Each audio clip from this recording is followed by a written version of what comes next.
At this time, I want to recognize our next honoree, George McNamara. And George was born in Philadelphia.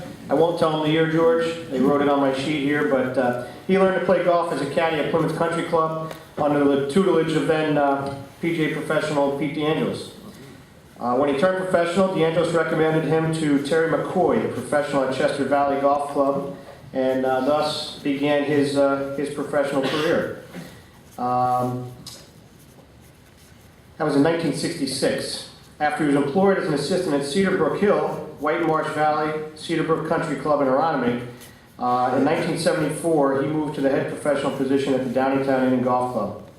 And while he was at Downingtown, he hosted the first 4 Philadelphia PGA Junior Golf Academies, and after 12 years at Downingtown, he moved across the Delaware state line to be the professional at Brandywine Country Club, where you have been for over 25 years. George's service started on the membership committee and then served as the section treasurer for 2 years. In 1993, he took the office of director of section affairs for a 2-year term. He followed that as secretary. In 97, he was elected as to the office of vice president. And after that 2-year term, he was then elected as the 32nd president of the Philadelphia section. During his time as the section president, he led our association and the executive committee and a board to establish the section's board restricted fund to help stabilize our section finances in an event that we might need to support our funds.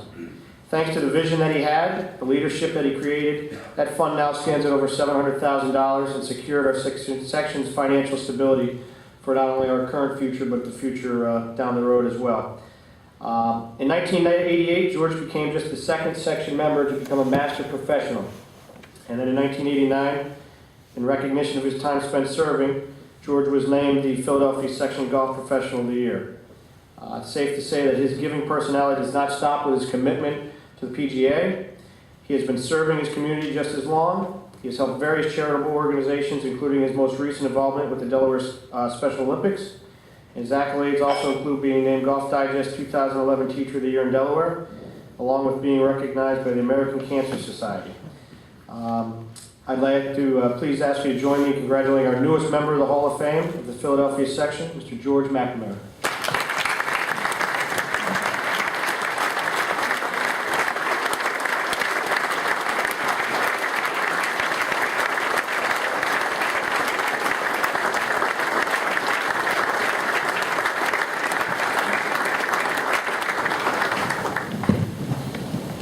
I thank you, everyone.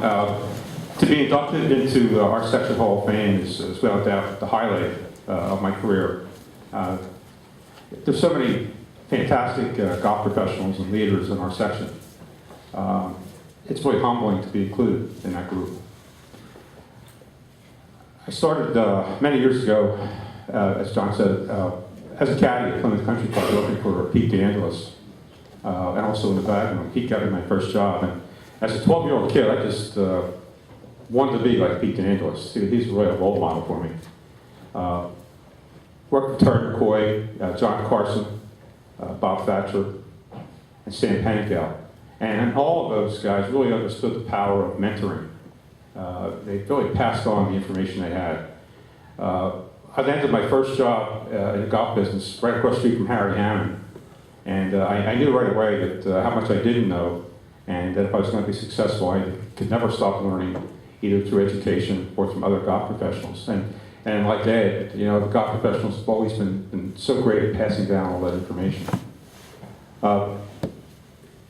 There's a couple people that really have influenced my career, and I just have to mention a few. First of all, my wife Nancy, who's in the back right there, is certainly the most important person in my life. The love of my life. We've been married for 32 years, almost 33. It's her birthday today. Nancy, thank you so much. I love you very much.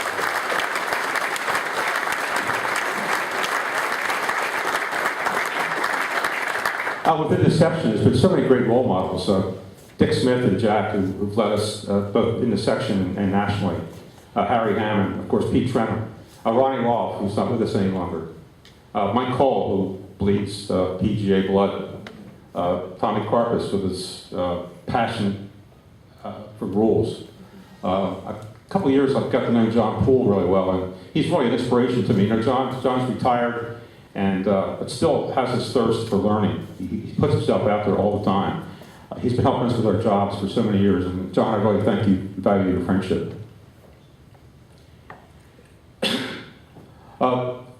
Again, I thank everybody in the room. I asked people from Brandywine to show up today, took their time. Harry Pedrick, who's kept the club going. Harry's back there. Brandywine has struggled. I've been there for 27 years. They've stuck behind me all the way.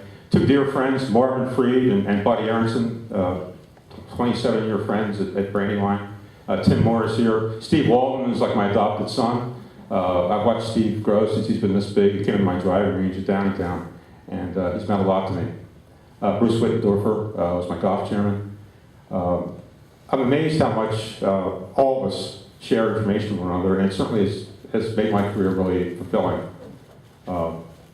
I appreciate everyone, all my PGA members, and all the help they've given me over the years. I thank Brandywine Country Club.